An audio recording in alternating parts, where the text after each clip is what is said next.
Now Brian is going to talk about the scary things. Scary stuff.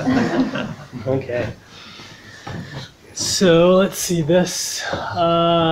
We have been, everybody asked this, so I figured I'd just put it in here. But yeah, we have been boarded twice on Delos, one time in the Solomon Islands and the other time in Indonesia. So we're going to show a little video of kind of Yosha, actually Brady, talking about this, and Yosha's next. Scariest moment.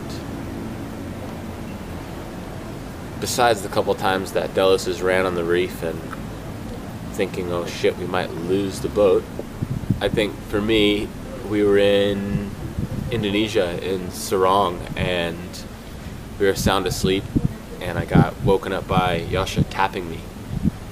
And there was a whisper, fuck, there's somebody on the boat. And hearing that is just terrifying. You're in a foreign place and all you really know is your boat. So you're in some place you don't know what's around you, what's going on, how the people are. And I looked up and there was somebody's head looking down into the hatch at us. And I don't think he could see us because it was dark and we had a screen for mosquitoes, but looking down, and I jumped up and he jumped out of the hatch and yelled at him, and he jumped off the boat. But that feeling stuck with me for a long time, and I think it still does. Like for months afterwards, I would wake up in the middle of the night and think there was somebody on the boat.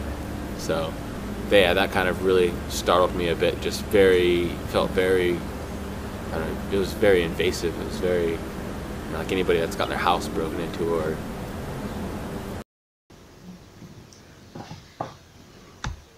Yeah, so because of these experiences, there's a few things that we've learned that I thought I might kind of share with you guys that we've heard from other people, but mostly from our own experiences. And we kind of have this rule of moving quickly when we're in a sketchy area or something that we think might be dangerous. So both times that people came on board, it was always the third day.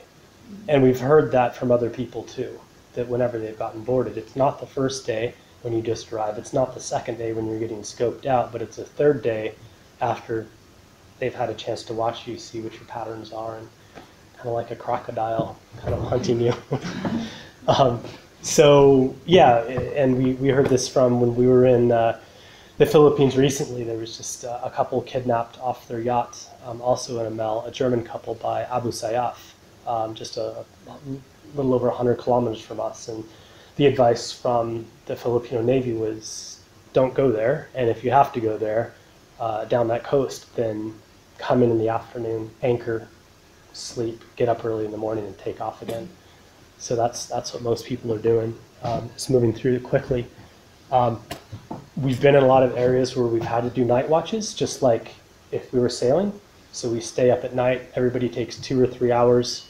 We have a massive spotlight and an air horn, and we do lay out, we don't have guns on Delos, but firearms, but we do have spear guns, and we have big machetes, and we have, you'd be surprised that you have fire extinguisher. I don't think that'd be very pleasant if you got shot in the face with that. So we kind of have this stuff accessible. And then we stay up at night, and anybody who comes close to the boat, we just put the spotlight on them and just leave it there until they go away. And when we do that, we've had boats come up and then turn around. Just them knowing that you're awake and not an easy target, I think really kind of scares them off.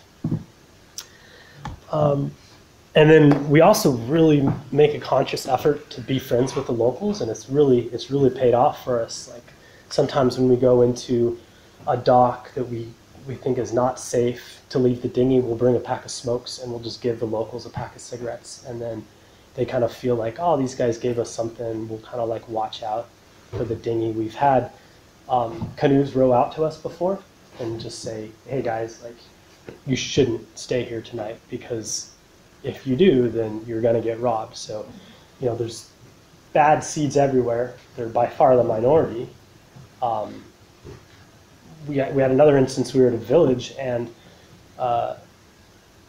they came out in their canoes, and the chief of the village said, you're my guest, I'm going to protect you.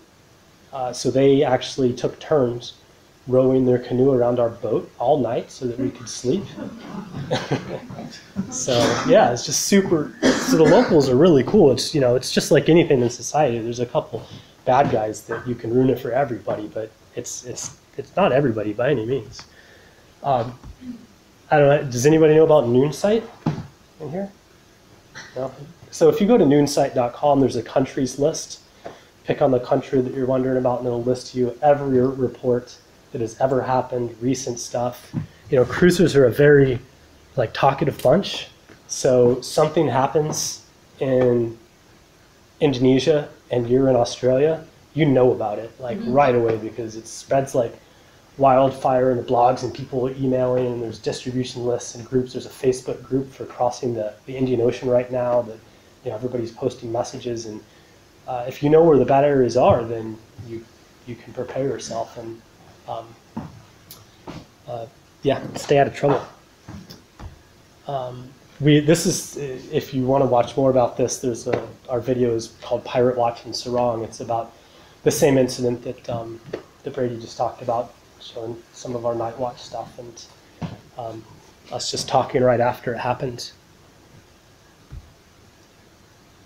So the other scary thing that can happen is running your boat onto a reef. When we were diving in the Solomons, Brady and I went down to dive on this wreck, and Brian and Paul were on the boat, anchored just off the reef. It was perfectly calm, lovely when we went down. 45 minutes later, when we were up doing our safety stop, we looked up and we saw breaking waves and just nasty conditions. We were like, okay, shit, you know, obviously the wind's picked up and something pretty bad's happening. So by the time we surfaced, we saw the boat kind of on the reef, and Brian and Paul trying to navigate the boat off the reef, and just the waves were huge. You know, we were all in our dive gear. It was kind of freaky, like, okay, shit, what do we do? Do we swim to shore? Do we try and get on the boat? So we decided, you know, eventually they got off the reef after navigating out. Paul was swimming in the water and things, and the boat came to us, and Brian was like, get on the boat, get on the boat. We were gonna, you know, sail away. But climbing onto the boat was probably the scariest thing, you know, 2-3 meter waves. It was blowing like 40-50 knots. Dive gear on, my fins were on. I was trying to rip them off so I could climb up the ladder. The boat's like, you know, swinging way up to 3 meters above me and coming all the way, like crashing into the waves, and I was trying to grab on with my tank on my back. And that was probably one of the scariest moments. If things were flying around on deck, you know, I thought, I mean, it's kind of scary when you're in the water and there's a massive boat like crashing up in front of you. So I think I was just scared for the safety of all of us on board and for the boat. So yeah, you was just talking about one of the times in the Solomon Islands that we were diving, and I think there's two types of sailors. If you're out cruising in an adventurous fashion, and those that have hit the bottom, and then there's those that will. So if you talk to, you know, other people, it's people hit reefs a lot, and it happens for a lot of different reasons. Sometimes people fall asleep, sometimes they're just not paying attention, sometimes the chart's wrong, you never know. But I guess what matters is how you handle it when it happens and what you learn from it after the fact. So luckily we were able to get off the reef. You know, the first thing we did right is we had people on the boat. So, you know, it was a perfectly calm day. It was sunny skies. We hadn't seen any weather. We'd been there diving this wreck for weeks. So we had this kind of night anchorage, which was real safe and secure. And then in the morning we'd wake up and we'd take the boat around, and then we'd anchor in the dive spot, which was not a good anchorage. But we'd been doing this for a long time and never saw anything. On this particular day in the afternoon, it went from like flat, calm conditions to like 40 and 50 knots just within a matter of minutes. It just came right over the island with no warning. So we got a little lazy. I think we had become kind of just used to, like, I think the weather's going to be nice tomorrow again. And so we weren't properly anchored. We didn't have enough scope out. The boat was in 50 meters of water to access the wreck, but we were only like a boat length or two away from this reef. which was not good.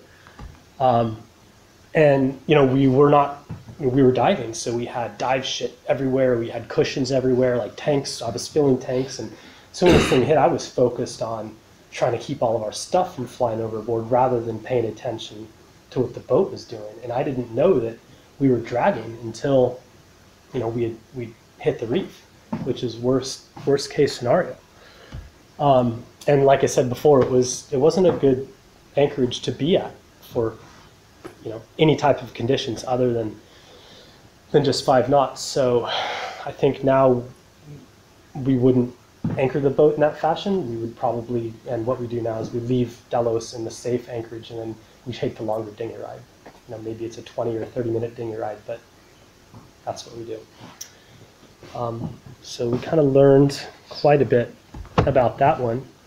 There's one thing I did want to mention about that. So the way we got off the reef was basically by, we came back, hit the reef like this. Delos went broadside.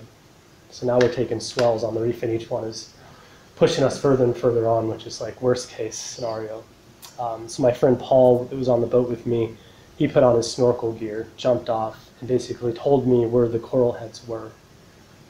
And we cranked up the mizzen, and I used the bow thruster every time a wave would hit. We'd get lifted up and hit it on the keel a little bit, and little by little we were able to get Delos kind of facing into the swells, and then we just went full throttle with everything, and just every wave that came out we made a few more meters, and did some damage to the boat, the bottom of the keel some damage, but by far the worst of it was to the rudder. So and this is why I'm a big fan of boats with skegged rudders, because I saw what damage happened. We have a fully skegged rudder on the front of it. There was just chunks taken out. Where Paul was saying he was watching the boat as we left the coral and just destroying coral heads as we got out into deeper water.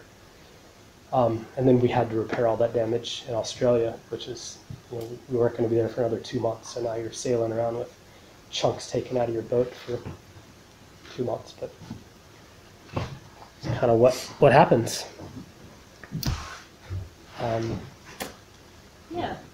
So I wanted to show you guys a little bit about the interesting food experiences we had.